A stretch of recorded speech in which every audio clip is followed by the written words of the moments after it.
तू ही इस संसार का लव मैरिजेस जो एक दूसरे को प्यार करते थे टूट जाती, क्योंकि उनका सेंटर यीशु नहीं होता। अच्छी स्टोरी शुरू होती है, एंड अच्छा नहीं होता, क्योंकि इस संसार की स्टोरीज की कोई गारंटी नहीं जब तक जीसस उनकी लाइफ में नहीं। लेकिन जीसस ने कहा वो मीठी कहानी है, उस कहानी का कभी बुरा अंत नहीं होता। जीसस के साथ लव करोगे, बुरा अंत कभी नहीं होगा। जीसस के साथ प्यार करोगे, एंड बेस्ट होगा। मीठी कहानी है तू, तू ही तू ही तू, राहों की ज्योति है तू, झरनों का पानी है तू, मीठी कहानी है तू, तू ही तू ही तू। उठा के कहो हाथों को, खुदावन तू सब कुछ कर सकता है, तेरे लिए कुछ भी नामुमकिन नहीं, सब मुमकिन है तेरे साथ। मैं अपने केस को तेरे हाथों में सौंपता हूं, तू मेरी चिंता मुझसे ज्यादा करता है। फिर से कहो,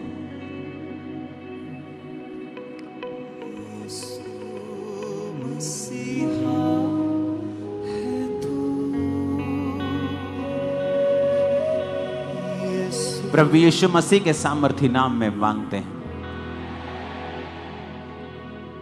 आप जानते हैं कि प्रभु ने बड़ी एक आई ओपनिंग बात मुझसे की पिछले हफ्ते। प्रभु ने कहा कि अगर लोगों को यह मालूम है कि जब उनको पेट की दिक्कत होती है, वो घर बैठ के रोते नहीं रहते, पेट के डॉक्टर के साथ अपॉइंटमेंट बुक करते हैं और पेट के डॉक्टर को दिखा देते हैं। जब उनको आंखों की दिक्कत होती है, वो आंखों के डॉक्टर के पास चले जाते हैं। आप घर बैठ के रोते नहीं रहते कि मेरी आंखें खराब है, मेरी आंख। आप जाते हैं और डॉक्टर के पास चले जाते हैं। पर जब एक क्रिश्चियन को प्रॉब्लम होती है, वो घर बैठा रोता रहता है। अगर उसे हीलिंग चाहिए तो परमेश्वर ने लोग ठहराए हैं जिनके पास हीलिंग का वरदान है, वो उनके पास नहीं जाते, इसलिए वो रोते रहते हैं। इसीलिए प्रभु उनको बाइबल में बच्चा कहता है, मंदबुद्धि और मूर्ख कहता है, कि उन्हें सांसारिक बातों की तो नॉलेज है कि अगर मेरे फाइनेंस में गड़बड़ है तो मुझे अच्छे सीए के पास जाना है, अगर मेरे मकान में कोई दिक्कत है तो मुझे मिस्त्री के पास जाना है, मेरे साउंड में कुछ दिक्कत है तो मैं अच्छी टीम बुलाऊंगा दिल्ली से साउंड की, मुझे चेक करे। पर जब आपको कोई दिक्कत होती है तो आप ये भूल जाते हैं कि परमेश्वर ने लोग ठहराए हैं जिनके पास आपको जाना होगा। कितने मेरी बात को समझ रहे हैं? अगर परमेश्वर ने डायरेक्ट अपनी आत्मा के द्वारा कार्य करना होता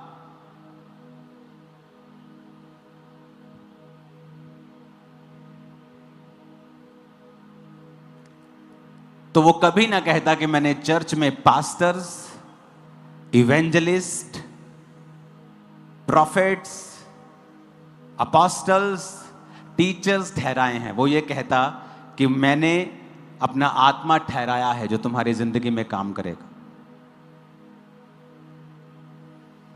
लेकिन वचन क्या कहता है? उसने कहा, मैंने चर्च में इन लोगों को ठहराया है कि मसीह की देह उन्नति पाए।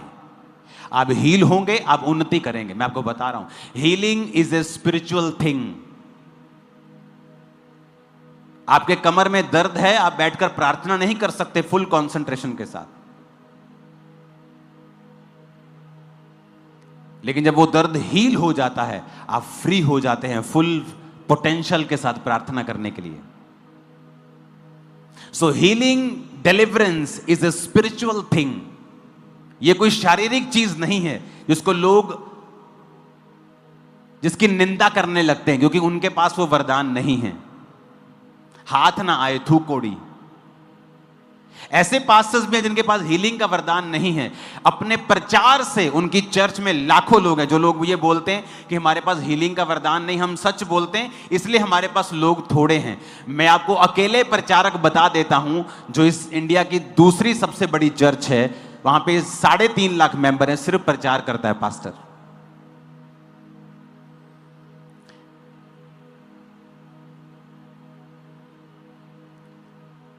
आपको समझना पड़ेगा परमेश्वर ने लोगों को ठहराया है।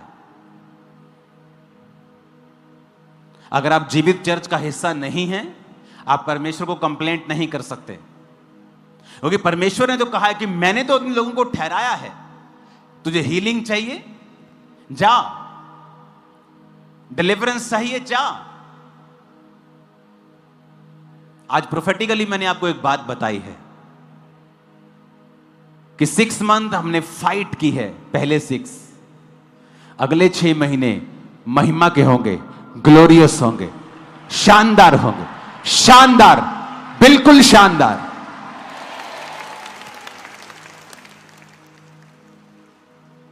लोगों को लगता है शायद फेसबुक से नाम पढ़ के प्रोफेसी करना प्रोफेसी है, वो प्रोफेसी नहीं है।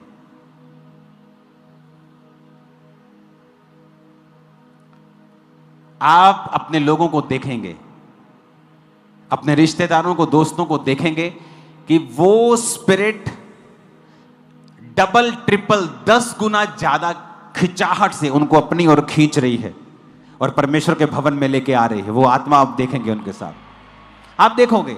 ये प्रोफेटिक वर्ड है जो मैं आपको दे रहा हूं।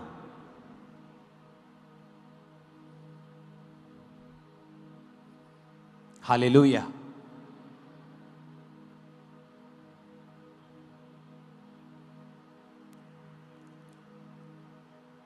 जैसे जैसे टेक्नोलॉजी बढ़ेगी, एविएशन में बहुत सी नई टेक्नोलॉजी आप देखोगे।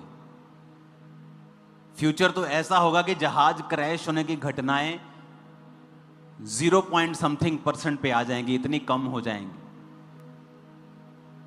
टेक्नोलॉजीज ऐसी होंगी कि किसी को बंदूक से मारने की जरूरत नहीं पड़ेगी, आप उसको दूर से बिना बंदूक से मार पाएंगे। और लोगों का डिप्रेशन हाईएस्ट लेवल पे होगा। छोटे छोटे बच्चे भी डिप्रेशन का शिकार होंगे फ्यूचर में। और इसीलिए परमेश्वर की ओर लोग ज्यादा होंगे, विरोध भी ज्यादा होगा, अंधेरा भी ज्यादा होगा और उजाला भी ज्यादा होगा। आपके बच्चे चमकेंगे तारों की तरह और लोगों को सिखाएं। और ये ज्यादा टाइम नहीं लगेगा, मैं आपको बता रहा हूं। सडनली कुछ दिनों में, कुछ महीनों में ही टेक्नोलॉजीज उस लेवल पे चले जाएंगी कि जो लोग परमेश्वर में नहीं होंगे वो डिप्रेशन का शिकार हो जाएंगे। क्योंकि आज अगर उसको सेफ्टी चाहिए, वो अपने घर में जा सकता है, अपनी बख्तरबंद गाड़ी में जा सकता है, लेकिन फ्यूचर में ये भी चीजें सेफ नहीं होंगी। गारंटी सिर्फ उसी की होगी जो यीशु के लहू में छुपा हुआ है। तो लोग ज्यादा जरूरत समझेंगे परमेश्वर में आने की, जिस तरह कोविड के बाद हुआ। लोगों को ज्यादा महसूस हुआ कि हमें परमेश्वर के करीब रहना है।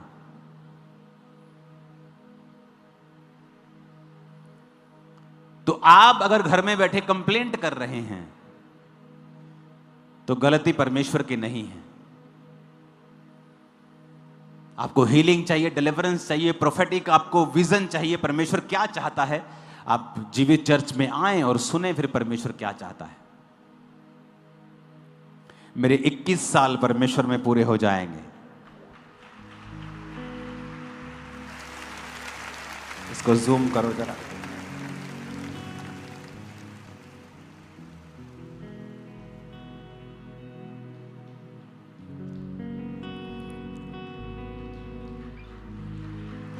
21 ईयर्स। मुझे ऐसा लगता है मैं कल परमेश्वर में आया था। मुझे लगता ही नहीं मैंने 21 साल बिता लिए हैं परमेश्वर में। जब मैं प्रभु में आया था मैं 19.5 साल का था।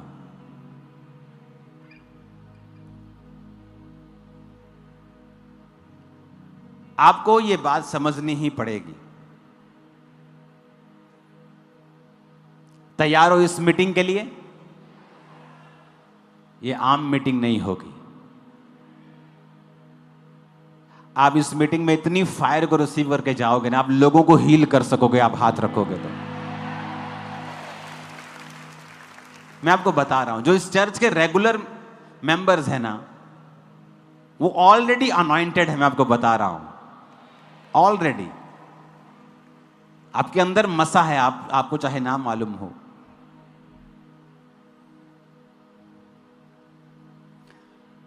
तो परमेश्वर ने ऐसे लोग ठहराए हैं जिनके पास आपको जाना है। इस मीटिंग में खासतौर जो बड़ी मीटिंग्स होती हैं, चाहे आप ब्रांच में जाते हैं, अगर पवित्र आत्मा आपकी अगुवाई करता है कि आपको मेन ब्रांच में आना है, हेड चर्च में आना है, तो जरूर आए। कई बार पवित्र आत्मा आपकी अगुवाई करता है कि वहां जा। कई बार आप जाते हैं ब्रांच में, ओके है, लेकिन कई बार होली स्पिरिट आपकी अगुवाई करता है अंदर से और आप उस बात को इनकार करते रहते हैं, क्योंकि कई बार परमेश्वर ने कुछ एक्स्ट्रा काम आपकी लाइफ में करना होता है। तो इसलिए मैं ये बता रहा हूं कि आपको मालूम हो कि पवित्र आत्मा जब आपसे बात कर रहा है किसी विषय में, आपको ऐसा ना लगे कि मेरा मन आपसे बात कर रहा है, क्योंकि विश्वासियों से परमेश्वर बहुत ज्यादा बात जब नहीं करता या उनको पहचान नहीं होती परमेश्वर की आवाज कौन सी है, मन की कौन सी है, तो वो सोचते हैं कि शायद उनके मन में ये बात आ रही है, लेकिन कई बार मन में नहीं आ रही होती, वो परमेश्वर का आत्मा उनसे बात कर रहा होता है। तो एक नियम आप अपनी जिंदगी में बना लें कि परमेश्वर ने डायरेक्ट वो कुछ नहीं करता, बाइबल कहती वो अपने लोगों का इस्तेमाल करता है। तो अगर आपको हीलिंग चाहिए, स्पिरिचुअल लोगों के साथ संगति करें, उस चर्च का हिस्सा बने जहां हीलिंग पावर अवेलेबल है। मैं हील हुआ कि नहीं हुआ यह बात अलग है, लेकिन अगर एक कैंसर वाला हील हो रहा है, एक HIV वाला हो रहा है, तो सब हो सकते हैं, क्योंकि वो ग्रेस उस चर्च के ऊपर अवेलेबल है। एक के बेबी हो रहा है, 2 को हो रहे, 3 को हो रहे, इसका मतलब ग्रेस अवेलेबल है। ऐसा कैसे हो सकता है कि आप ले हैंड करवाएं, आपको हल्का महसूस हो, आप सब कुछ उठा रहे हैं, आप अगले दिन 2 दिन बाद वापस जा रहे हैं, आप प्रेग्नेंट हैं? ऐसा कैसे? आपकी फैलोपियन ट्यूब ब्लॉक है, आपको HIV है, सब कुछ नेगेटिव लाइफ में बुरा चल रहा है, आप चर्च में बैठे हैं 3 साल से, समथिंग एक दिन समडे प्रेयर होती है, आप पेट पे हाथ रखती हैं, आपको गर्म महसूस होता है, अगले महीने में आप प्रेग्नेंट होती हैं। ऐसा कैसे हो सकता है? आपका बेबी, आपका हस्बैंड, आप HIV फ्री हैं, ऐसा कैसे हो सकता है? एक इत्तेफाक हो सकता है, 2 हो सकते हैं, 20,000 इत्तेफाक नहीं हो सकते।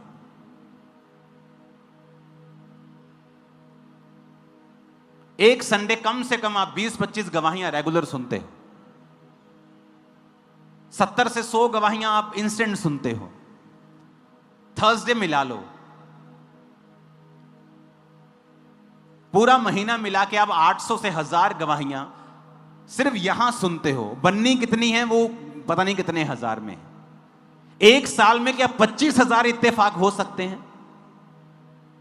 एक को जोश चढ़ गया, 2 को चढ़ गया, 25,000 को जोश चढ़ गया। 25,000, अगर 25,000 गवाहियां लोग दे रहे हैं तो वो सचमुच परमेश्वर कर रहा है।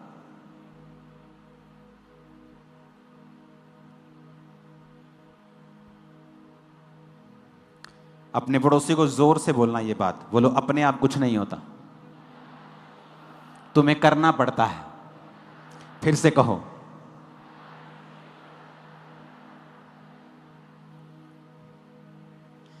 पहला शमूएल 22 उसकी 1 आयत में लिखा है, दाऊद वहां से चला और बचकर अदुल्लाम की गुफा में पहुंच गया। यह सुनकर उसके भाई, उसके पिता का समस्त घराना उसके पास गया। कब की बात है ये तब की बात है जब दाऊद की जिंदगी में फाइट चल रही थी। शाऊल उसकी जान के पीछे लगा हुआ था, मारने के लिए उसको उसका पीछा कर रहा था। इस आयत से पहले दाऊद के ऊपर 3 बार भाला चलाकर फेंका गया था। कभी वो लकड़ी में धंस जाता था, 2 बार दाऊद बच जाता था। दाऊद को मारने की कोशिशें की गई थी 5 से 6 से 7 बार। अब दाऊद को मालूम हो चुका था शाऊल उसको मारना चाहता है।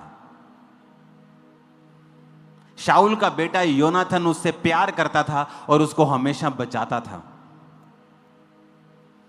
मैं आपको बैकग्राउंड इसलिए बता रहा हूं कि आपको मालूम हो कि परमेश्वर का आत्मा आत्मिक रीति से किस तरह से आपकी लाइफ में काम करता है। इस समय दाऊद की कंडीशन यह थी कि यह मसा हो चुका था शमूएल नबी के द्वारा, पर अभी तक आत्मा में सब कुछ मिल रहा था, शारीरिक रूप में कुछ भी फर्क नहीं था। जिस तरह एक भाई आके कहता है कि मैं आता रहा चर्च में, HIV वैसे ही था, फैलोपियन ट्यूब्स भी वैसे ही ब्लॉक थी। हां, आत्मा में मेरा विश्वास बढ़ गया, आत्मा में मेरी तरक्की हो गई, मैं परमेश्वर में विश्वास करने लगा, मैंने पाप छोड़ दिया, मेरी आत्मिक जिंदगी अच्छी हो गई। अभी आत्मा में फर्क पड़ रहा है, शरीर में कुछ नहीं हुआ। यह दाऊद का वो पीरियड था, वो समा था कि जब आत्मा में सब कुछ हो रहा है लेकिन शरीर में कुछ नहीं हो रहा। और अब वो ऑफिशियली भगोड़ा हो चुका है। पहले वो शाऊल के सामने रहता था, शाऊल पर दुष्ट आत्मा चढ़ता था, वो वीणा बजाता था, गाता था, शाऊल चंगा हो जाता था। अगले संडे से आपको स्पेशल मैं टीचिंग देने वाला हूं, मिस मत करना। चंगा होता था तो शाऊल को अच्छा लगता था। बीच बीच में दुष्ट आत्मा शाऊल पे अटैक करता था और वो जेलसी करता था दाऊद से, और बीच बीच में उसको मारने के लिए भाला चलाता था। वो डेंजरस थिंग कि आप किसी के सामने मिनिस्टर कर रहे हैं और शाऊल उस पे भाला चला रहा है, और हर बार वो बच जाता था। अब बात इससे आगे चली गई थी। अब वो ऑफिशियली भगोड़ा था, यानी उस देश से ही भाग चुका था। कुछ हुआ, क्या हुआ? 2 आयत में कुछ हुआ, देखेंगे। मैं 1, 2, 3 पढ़ूंगा, क्वायर के साथ और कलीसिया के साथ हम मिलकर पढ़ेंगे। पहला शमूएल 22 की 1 हमने पढ़ ली है कि दाऊद वहां से बचकर गुफा में पहुंचा अब्दुल्लाम की। 2 आयत को हम पढ़ेंगे, 1, 2, 3।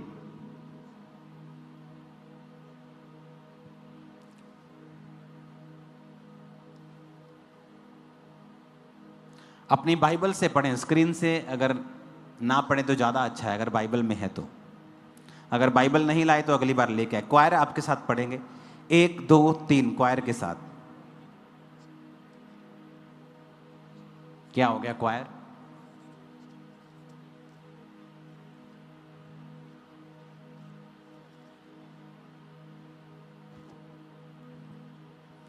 दाऊद वहां से चला और बचकर अदुल्लाम की गुफा में पहुंच गया। सिर्फ 2 आयत को पढ़ेंगे क्वायर के साथ। सोना बंद करो, ठीक है? मीटिंग में 2 आयत को पढ़ेंगे। और जितने संकट में पड़े थे और जितने ऋणी थे और जितने उदास थे, वे सब उसके पास इकट्ठे हुए। सब ऊंची आवाज में बोलो, बोलो। जितने कर्जाई थे, जितने उदास थे और जितने मुसीबत में थे, और वह उनका प्रधान हुआ। 1 मिनट।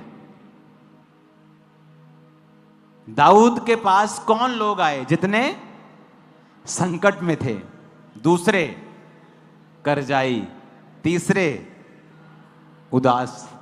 क्या कलीसिया मिली है दाऊद को, हैं?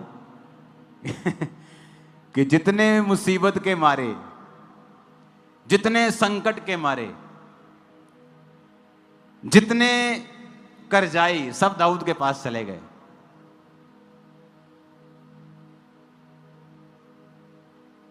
जो पास्टर्स बड़ी बड़ी कलीसिया रखने का दर्शन रखते हैं ना, आप नोटिस करना, जो पहली कलीसिया आपकी होगी, शुरुआती लोग, वो बहुत ही दुखों के, कर्जों के और शैतान के मारे हुए होंगे। पर उन लोगों को देखकर कभी ये अंदाजा मत लगाना, क्योंकि ये लोग जो कर्जाई थे, ऋणी कर्जाई, उदास थे, संकट में थे। जब दूसरा शमूएल में आप पढ़ते हैं, सारे के सारे दाऊद के योद्धा बन चुके थे, कर्जों से आजाद हो चुके थे, मुसीबत से आजाद हो चुके थे, और कोई भी उनमें से उदास नहीं था। It's a perfect demonstration, perfect उदाहरण है कि अगर आप ऐसे व्यक्ति के साथ जुड़ेंगे जो दर्शन में हो। अभी दाऊद की जिंदगी में भी कोई बड़ा काम नहीं हुआ है, लेकिन वो आत्मिक है, स्पिरिचुअल मैन। जब मैंने खामरा चर्च स्टार्ट की थी, क्या था मेरे पास? कुछ नहीं था मेरे पास। मैं अपना बिजनेस करता था, एक बिजनेसमैन था मैं। लोग आते थे, मैंने गरीब है अमीर है डोंट वरी, वचन। आज वही लोग हैं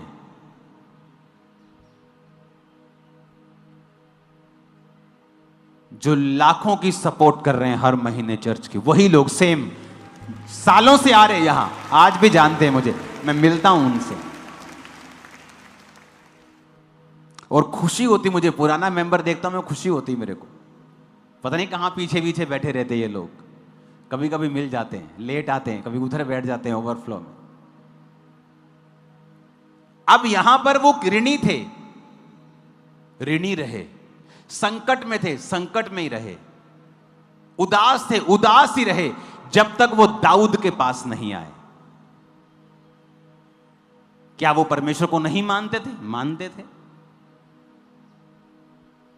क्या वो प्रभु से प्यार नहीं करते होंगे? करते होंगे। लेकिन फिर ऐसा क्यों था? क्योंकि बाइबल कहती है, मैं तुम्हारे लिए अपने मन के अनुसार चरवाहे ठहराऊंगा जो तुम्हारी चरवाही करेंगे। आज आपकी स्पिरिचुअल लाइफ आप देखेंगे ना, आप मोटे हो चुके हैं, तगड़े हो चुके हैं अपनी स्पिरिचुअल लाइफ। शरीर में हम सब वेट लूज कर रहे हैं, लेकिन आत्मा में हम वेट लूज नहीं कर रहे हैं।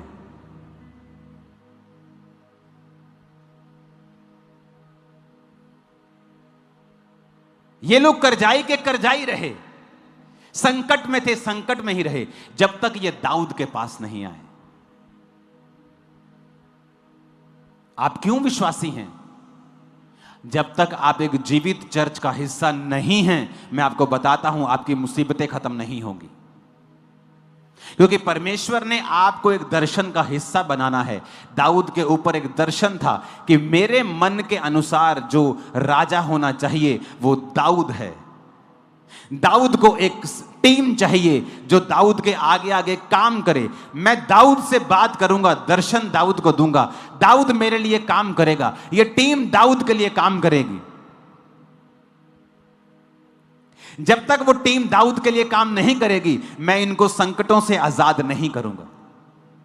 मैं आपको सैकड़ों लोग बता सकता हूं जो एक समय सेवा में थे और भाग गए, आज मुसीबतों में हैं, और मुसीबतें छोटी नहीं है उनकी लाइफ में, और उन्हें लगता है ले हैंड से या एक मैसेज से या सॉरी मांगने से हमारी मुसीबतें खत्म हो जाएंगी। नहीं होंगी, क्योंकि परमेश्वर ने एक दर्शन दिया है। दाऊद को एक दर्शन दिया था कि दाऊद, मैं तुझे राजा बनाऊंगा क्योंकि तू मेरे मन के अनुसार चलने वाला है, तू मेरी प्रजा को आगे लेके जाएगा। ये मेरा दर्शन है। जितने लोग तेरा दर्शन में साथ देंगे, उनकी सारी पर्सनल मुसीबतों को मैं उनकी जिंदगियों से दूर करूंगा, क्योंकि मैं तेरे संग हूं उस दर्शन के कारण जो मेरा तेरे सिर के ऊपर है।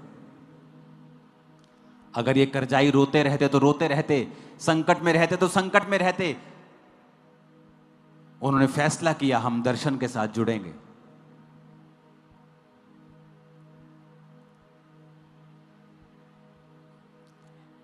एक अविश्वासी को पता है संगति रंगति को लेके आती है। अच्छी संगत, अच्छी रंगत अविश्वासी को पता है। लेकिन एक विश्वासी कौन सी जगह जा रहा है जो उसके घर के नजदीक है, उसको किराया नहीं भरना। यहां थे इंडिया में 20,000 की नौकरी के लिए 1 घंटा जाते थे, बस में 1 घंटे से वापिस आते थे, हर संडे चर्च में होते थे। फॉरेन में चले गए, शनिवार भी काम करते, संडे भी काम करते हैं। और अगर बोलो ब्रांच जाते हो, नहीं, very far from my house पापा जी, साढ़े को 2 घंटे दूर है ब्रांच। 2 घंटे कैसे? पैदल नहीं, गाड़ी में 2 घंटे सिर्फ। और तुम फॉरेन में हो, अच्छा कमा रहे हो, और 2 घंटे तुम ब्रांच नहीं जा सकते, गाड़ी में तुम्हें 2 घंटे ज्यादा लगते हैं। तुमने अपने आप को इतना सोल कर लिया, इतना तुमने अपने आप को कूड़ा, इतना अपने आप को मुलायम कर लिया कि तुम शैतान के लिए ओपन हो गए कि वो तुम्हें मारे। और तुम भूल गए कि एक विश्वासी को एक जीवित चर्च जहां पर रूहें बच रही हो, उसका हिस्सा 100% होना ही चाहिए। एक विश्वासी सेल्फिश नहीं हो सकता।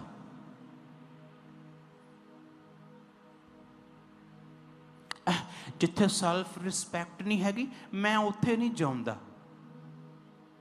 जहां प्रभु ने तुम्हें चुना है, तुम्हारी 10 बार भी बेइज्जती हो, वहीं रहो, क्योंकि वही तुम्हें प्रभु इज्जत भी देगा। तुम सेल्फिश हो, फुल ऑफ योर सेल्फ, अपने आप से भरे हुए हो तुम, कि तुम्हें कोई कुछ कह दे तुम्हें चुभता है, क्योंकि तुम अभी तक मरे नहीं हो। तुमने अब तक अपना क्रूस नहीं उठाया है, अपने आप का इनकार नहीं किया है। मैं आपको गारंटी के साथ कह सकता हूं, जितनी बेइज्जती मेरी हुई है, मेरे मेंटर्स के द्वारा किसी की नहीं हुई होगी। इतना सिखाते थे मुझको वो, और मैंने कभी भी उस चीज का गुस्सा नहीं किया था।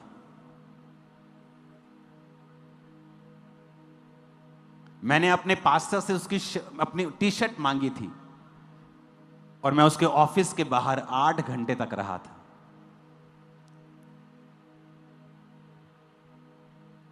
टी-शर्ट लेके ही निकला, मैं भी ढीठ था, मैंने कहा जाना ही नहीं, आज लेके ही जानी टी-शर्ट।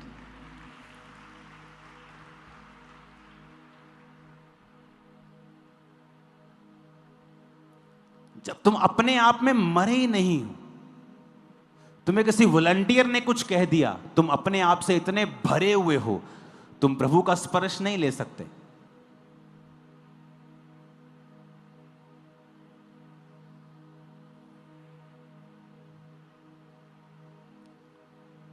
जीवित चर्च का हिस्सा बनना आसान भी नहीं है।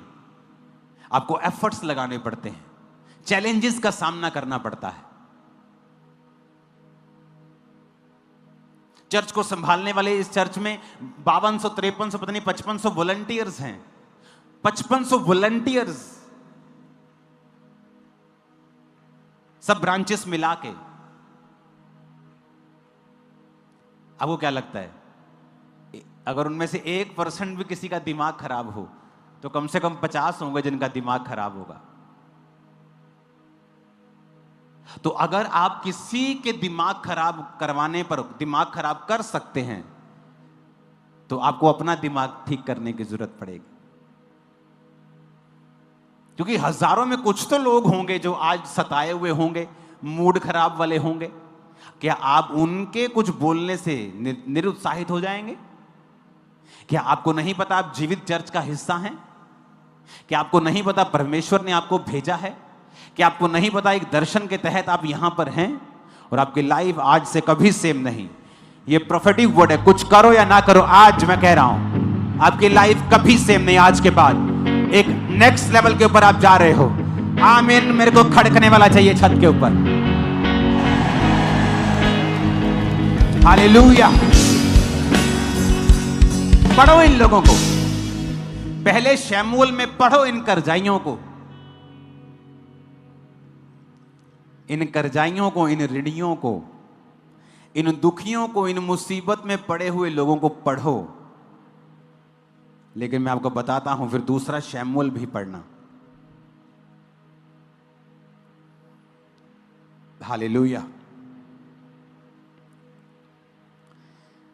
दूसरा शमूएल 23 उसकी 8 आयत से पढ़ना, जहां लिखा है, दाऊद के शूरवीरों के नाम ये हैं, तहकमोनी, यशोब, यशबेत, उसके बाद अहोदी दादे का पुत्र एलियाजर, आपको दाऊद के वीर मिलेंगे। कौन थे ये? वही ऋणी, वही संकट, वही मुसीबत, वही दुखी लोगों की एक छोटी सी कलीसिया जिसने दाऊद पर विश्वास किया कि इस परमेश्वर ने इसको खड़ा किया और हम प्रभु के काम करेंगे इसके साथ मिलके, और परमेश्वर ने उन्हीं को योद्धा बना दिया। कुछ ही समय की बात है, आप एक बड़े योद्धा के रूप में जाने जाएंगे, आप एक बड़े बिजनेसमैन के रूप में जाने जाएंगे, एक बड़े पास्टर्स के रूप में भी जाने जाएंगे। आमीन, मेरे को खड़कने वाला चाहिए। इस कलीसिया में सिर्फ विश्वासी नहीं आते, पास्टर्स, प्रॉफिट्स, अपोस्टल्स सब आपके बीच में बैठे हैं। बड़े काम करोगे आप, बड़े काम करोगे आप। फाइनेंस की समस्याएं आपको नहीं होंगी यीशु मसीह के नाम।